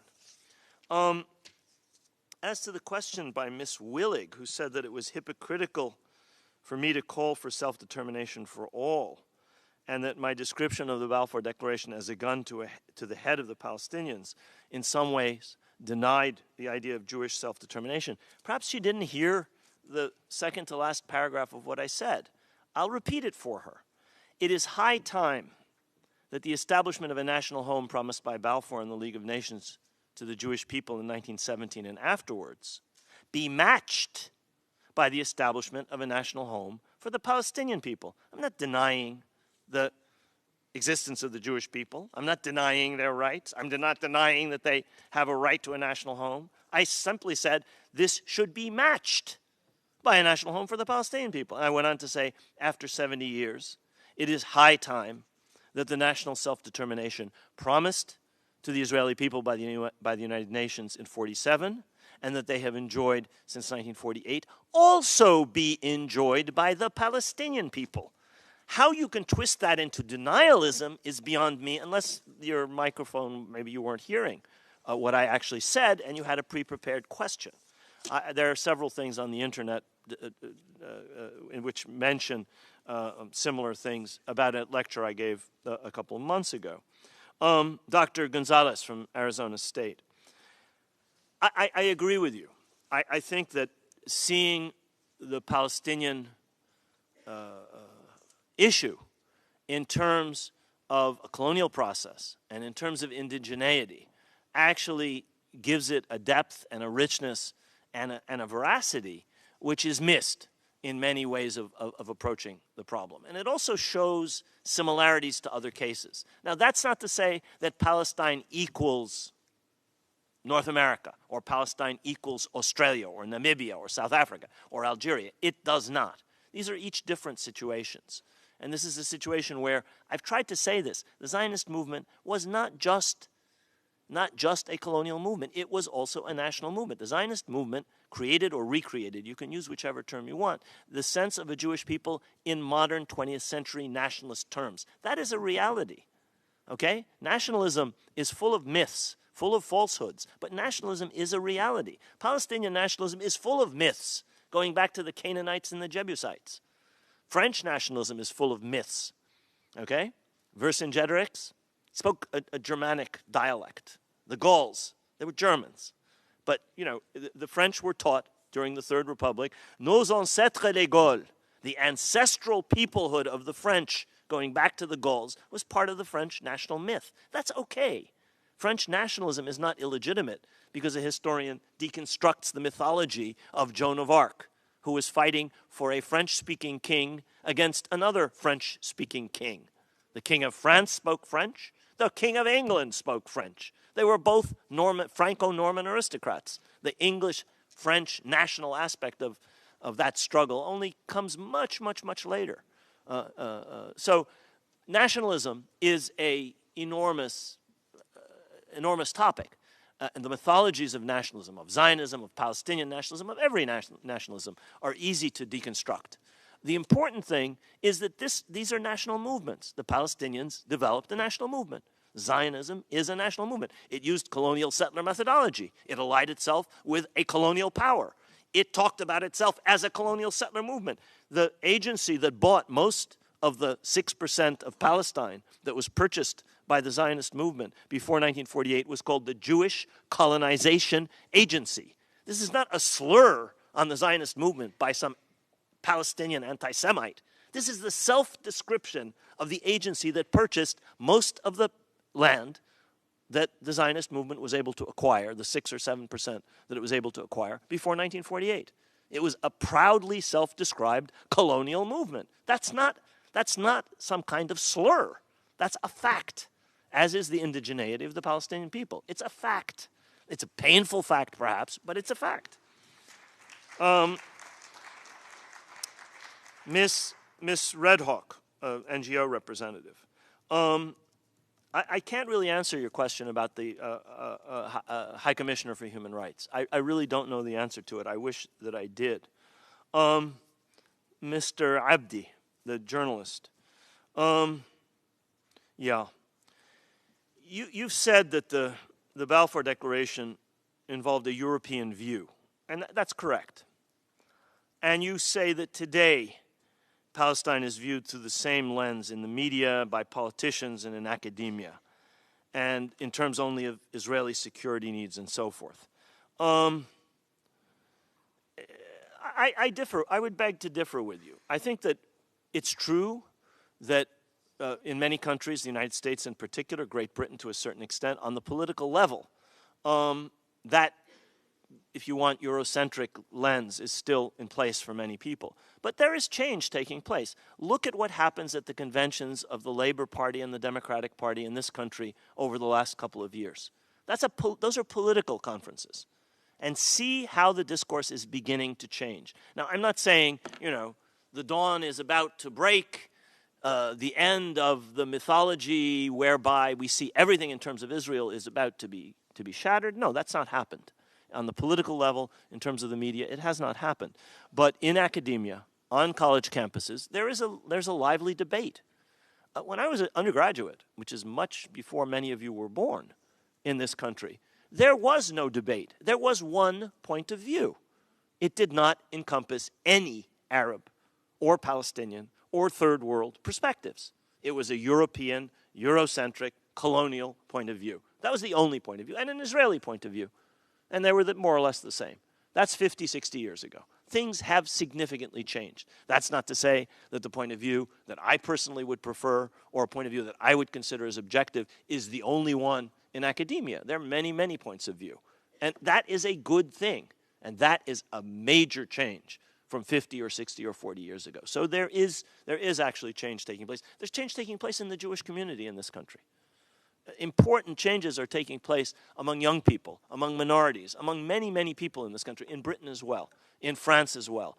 Just as there's greater resistance in some cases, there's also greater, I would say, awakening to a multiplicity of points of view. I think that's it. I'm done.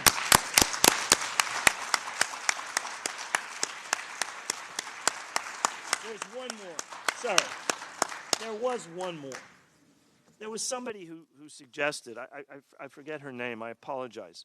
She said that she wished that there would be representatives of the British and the Israeli governments. Yes, a representative of NGO. I'm sorry I didn't catch your name. Are you going to respond to that? Okay, let me just say, His Excellency will respond, but just let me say, I actually think that the points of view of the British and the Israeli government over many, many years have been quite widely disseminated. I understand that there's an absolute demand sometimes for what is called balance. And I would be the last person to say that there shouldn't be a certain kind of balance. But this is an issue on which, frankly, Great Britain has had 100 years to put its point of view. Great Britain was the greatest empire in world history up until World War II. In this country, there was no other point of view than the point of view of Israel or of the Zionist movement for generation after generation after generation after generation. Today, mercifully, there are other points of view. And I'm glad that I was given the opportunity to present my point of view today. Thank you very much.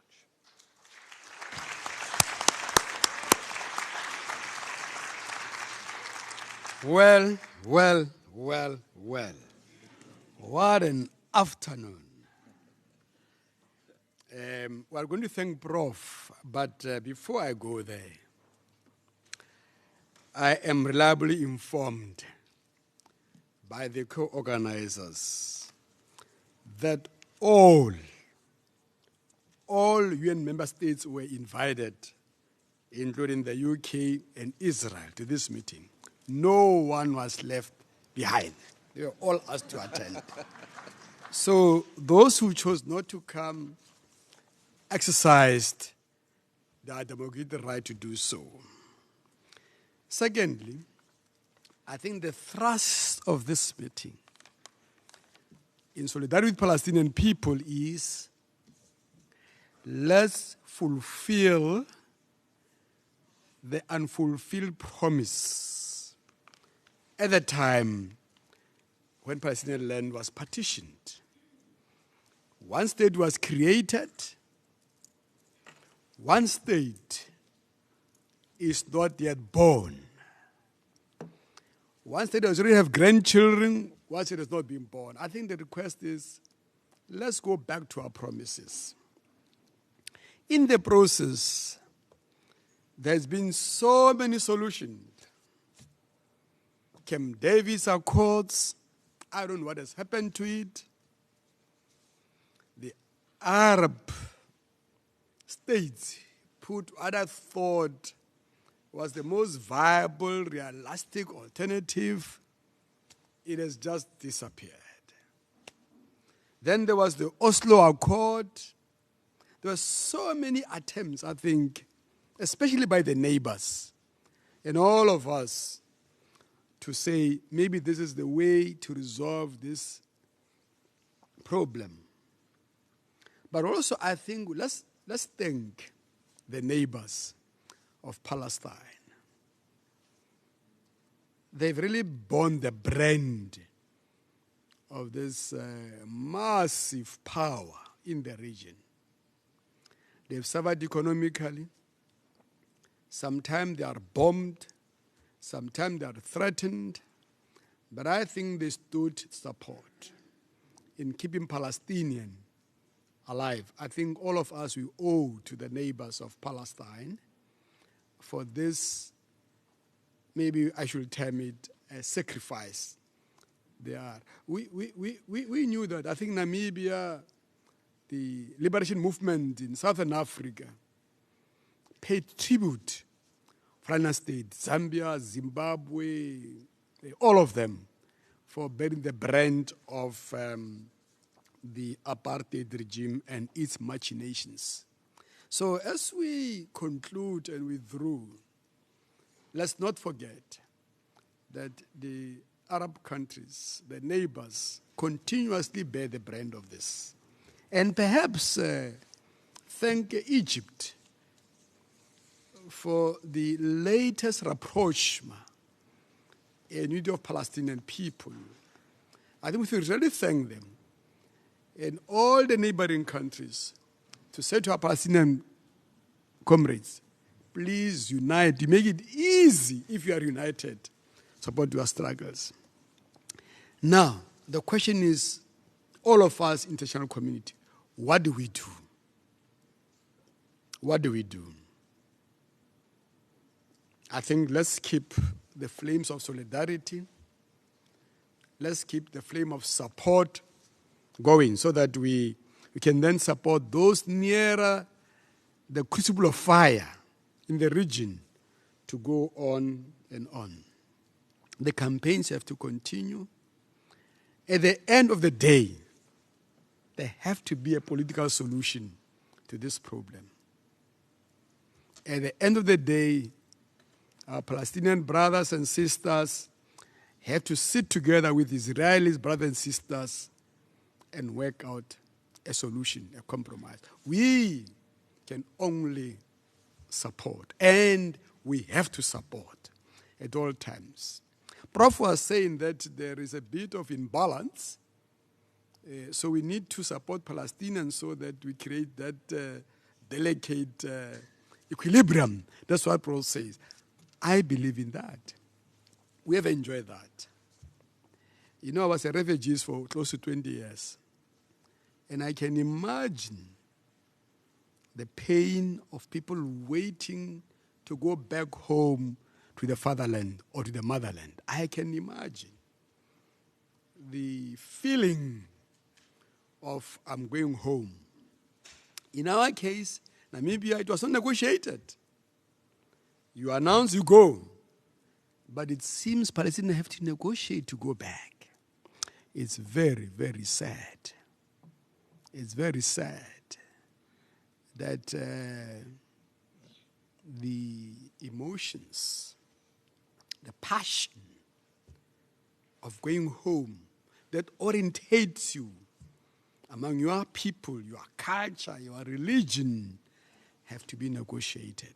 But let's hope that as the prayers continue, and bearing in mind the historic lessons, Prof punctuated his lessons, his lecture, with many, many examples. And among you, participants, you brought so many advices or suggestions on how to move. Let's keep going on. Accompanying Palestinians, urging Israelis, all of us in one route towards peace between Palestine and Israel. Because we believe that will unlock a massive peace process in the entire Middle East. And once and for all, I think we'll see an upsurge of economically rising, developing Middle East on the back of peace between Israel and Palestine. So we need to deal with that issue to unlock that massive potential for the peaceful, sustainable development in the Middle East. Having said that, Excellencies, ladies and gentlemen, on behalf of the Committee on the Exercise of Palestinian, Inalienable Rights of Palestinian People, I would like to thank you all for your attendance and insightful questions. 47 questions were answered. To me, this is history by 80% of participants who were women. I think we must applaud the women.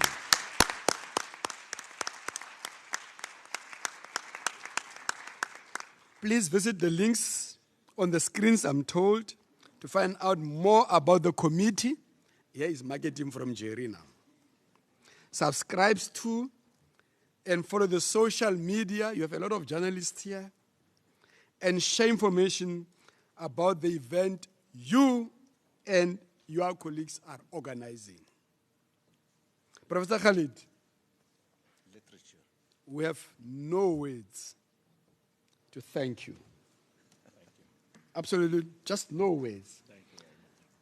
But thanks for sharing with us the depth of your knowledge, your research, and the passion to see your people to be free. Thank you. It is always such a very great pleasure, colleagues, to see somebody like Professor Khalid, who could live a wonderful life as a professor, but stay in the cause for free Palestine. So thank you so much, Professor Khalid. On behalf of the committee and all of you, we want to extend our sincere appreciation to the UN division who organized this thing for Palestinian rights and self-determination. May I thank you all, and I wish you a pleasant evening.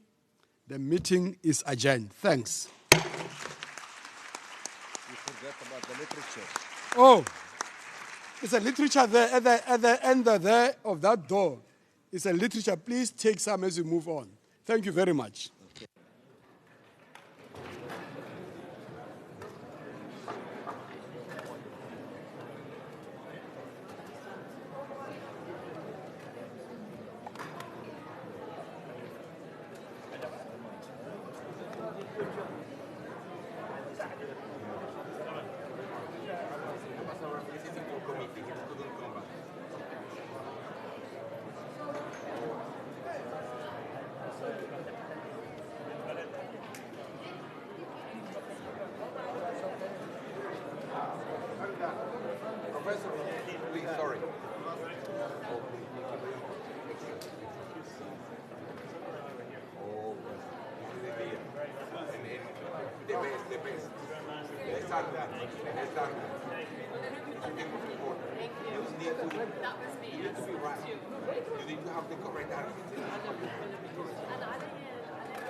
Mr. Moderator, thank you very much.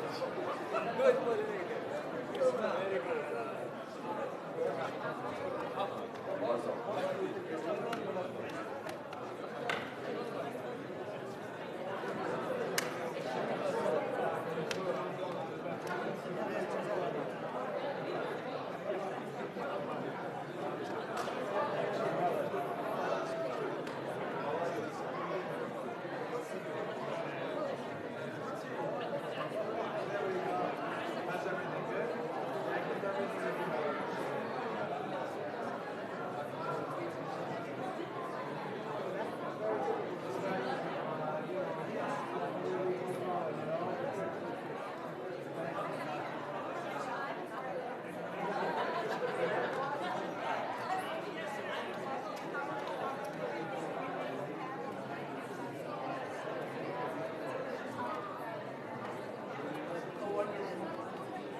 Very good.